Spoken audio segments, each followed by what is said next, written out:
Hello guys, welcome to our channel HP dream world. আজকে চলে আসলাম একটা রান্নার ভিডিও নিয়ে। দেখে মনে হচ্ছে পুলি পিঠাকে আমরা মশলার মধ্যে চুবাই রাখছি। না না না, মোটেও না, পুলি পিঠাকে আমরা মশলার মধ্যে চুবাইনি। আমরা আজকে রান্না করেছি নিরামিষ ডিম। ডিম তাও আবার নিরামিষ। আসলে এটা হচ্ছে পনির দিয়ে একটা রেসিপি, যেটা আপনারা জানতে হলে দেখতে হবে পুরো ভিডিওটা। তো চলেন শুরু করা যাক ভিডিওটা। তো ফার্স্টে আমরা একটা বোলে ময়দা নিয়ে নিলাম। তো আপনারা চাইলে এখানে আটাও নিতে পারেন, তবে আটাটা অত বেশি ভালো হবে না, ময়দাতে বেশি ভালো হয়। তো এর মধ্যে আপনারা এবার লবণ, চিনিও দিতে পারেন যদি ইচ্ছা হয়। তারপরে অল্প অল্প জল দিয়ে খামি বানিয়ে নেবেন। তো একবারে বেশি জল দিলে হবে কি, একবারে ময়দা বা আটার যেটা নেবেন সেটা একবারে পেকে যাবে। তো আপনারা মেনটেন করাটা একটু টাফ হয়ে যাবে। তো এই জন্য অল্প অল্প জল দিয়ে নিলে আপনাদের ডোটাও ভালো হবে। তো এভাবে আস্তে আস্তে অল্প অল্প জল দিয়ে মাখতে মাখতে পুরো একদম বাটির গা থেকে সবগুলা ময়দা এরকম ডোর মতো হয়ে যাবে। তো এরপর আমরা তৈরি করব পনির, যেটা হচ্ছে আমাদের মেইন আকর্ষণ। তো কিছু পনির আপনারা এইভাবে হাত দিয়ে ভেঙে নেবেন, তো এভাবে গুঁড়া গুঁড়া বা ঝুড়ি ঝুড়ি হয়ে যাবে। এরপর এতে একটু লবণ এবং হলুদ দিয়ে মাখায় নিতে পারেন, বা না দিলেও হতে হবে। যেহেতু কুসুমটা নর্মালি ইয়েলো কালার হয়, এই জন্য হচ্ছে জাস্ট হলুদ দেওয়া, যেহেতু কালারটা আসে। তো এরপরে আমরা কড়াইতে তেল দিয়ে নিলাম এবং এই পনিরগুলোকে আমরা হচ্ছে কড়াইয়ের মধ্যে ছেড়ে দিব। এবার কড়াইয়ের মধ্যে দিয়ে দেওয়ার পরে আমরা বেশ কিছুক্ষণ ভাজবো, যতক্ষণ না মোটামুটি একটা ব্রাউনিশ কালার চলে আসে। তো ব্রাউনিশ কালার আসার পরে আমরা হচ্ছে এটাকে কড়াই থেকে নামাই নিব। তো আপনারা যদি মনে করেন যে না একটু বেশি পাকাই গেছে, তো আপনারা একটু চাইলে ময়দা দিয়ে নিতে পারেন। তারপরে ময়দা দিয়ে যে কোনো চামচ বা বেলুন দিয়ে এভাবে একটুখানি ঘুটা দিয়ে নিতে পারেন, যাতে হচ্ছে আর একটু ঝুরা ঝুরা হয়ে যায়। তো তারপরে এইভাবে আপনারা ঘুটা দিয়ে একটু ভেঙে নিয়ে তারপরে হচ্ছে হাত দিয়ে গোল গোল করে শেপ দিয়ে রাখতে পারেন, বা এনি কাইন্ড অফ শেপ আপনারা দিতে পারেন। তো এবার এইভাবে দেওয়ার পর আমরা এটাকে ভরবো হচ্ছে ওই যে ডো করে রাখলাম এর ভিতর। তো আপনারা এভাবে বেলুন দিয়ে বেঁধে নিতে পারেন যে কোনো শেপে, বা হচ্ছে যেভাবে ইচ্ছে সেভাবে কেটেও নিতে পারেন। তো আমরা এবার বা আপনারা এভাবে টেনেও বড় করে নিতে পারেন। এবার নেওয়ার পর এর মধ্যে আপনারা দিবেন হচ্ছে ওই পনির যেটা আমরা তৈরি করে রাখলাম। এবার আপনারা আপনাদের ইচ্ছা মতো যেমন ইচ্ছা তেমন শেপ দিবেন।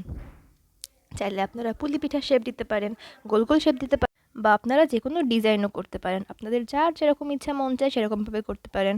তো এই যে আমরা হচ্ছে এবার হাত দিয়ে টেনে টেনে একটুখানি বড় করে তারপরে তার মধ্যে দিলাম হচ্ছে পনির। এবার পনির দেওয়ার পর এটাকে আমরা সুন্দর করে ডিজাইন করে নিলাম, যেরকম পুলি পিঠাই করে বা যে কোনো ডিজাইন করা পিঠাই করতে পারে। তো আমরা বিভিন্ন রকম ডিজাইন করলাম। তবে আপনারা চেষ্টা করবেন যাতে হচ্ছে এই ডোটার এটা খুব বেশি পাতলা না হয় এবং খুব বেশি মোটাও না হয়। আমরা বিভিন্ন রকমের শেপ করছি, দেখেন যেরকম ইচ্ছা সেরকম শেপ করতে পারেন। তো বেশি মোটা হলে হবে কি, একটু ভাজতে কষ্ট হয়ে যাবে, আর বেশি পাতলা হলে হবে কি, ভাজতে গিয়ে ফেটে দেখা গেলো ভিতর থেকে পনিরটা বের হয়ে যেতে পারে। এই জন্য মিডিয়াম সাইজ রাখলেই হবে। তো আমরা এরকম ডিজাইন করাও কিছু বানাইলাম, যাতে একটু দেখতে সুন্দর লাগে আর একটু আনকমন লাগে, এই জন্য।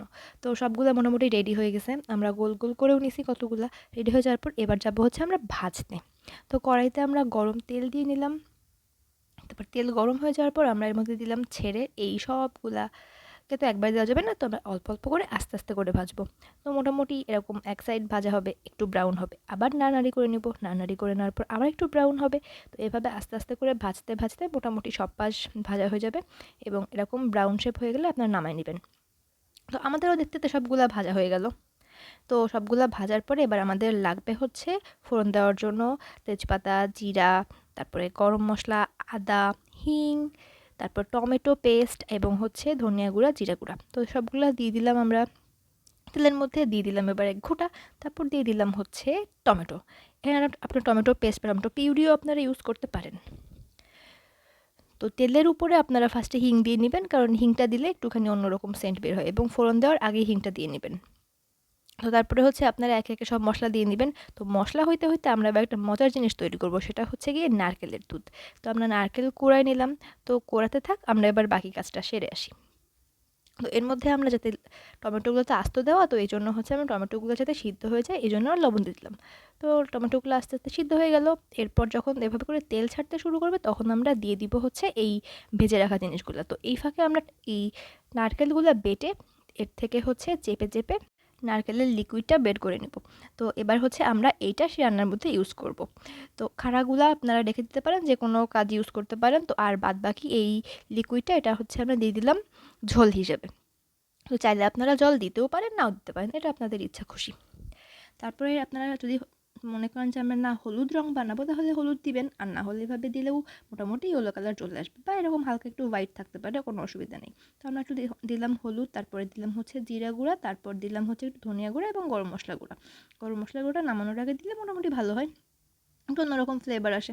তো মোটামুটি আমরা খুব বেশি ঝোল রাখবো না, এই জন্য আমরা মোটামুটি অনেকক্ষণ ধরে কষালাম এবং ঢাকা দিয়ে রাখলাম। তো তারপর টেস্ট করে দেখলাম যে না, মোটামুটি হয়ে গেছে, দেন চুলা অফ করে দিলাম। এবার হচ্ছে আমরা নামায় পরিবেশন করব। তো ভগবানকে তুলসী পাতা দিয়ে দেখাই দিলাম। তো দেখেন, এই যে কাটার পর দেখতে অনেকটা এরকম লাগে, একদমই দেখে মনে হয় যে একদমই আমরা ডিম রান্না করে রাখছি। তো আনকমন ডিম। তো কেমন লাগলো জানাবেন এবং আপনারা ট্রাই করে দেখতে পারেন। Thanks for watching. Please do like, share and subscribe. Tata, by.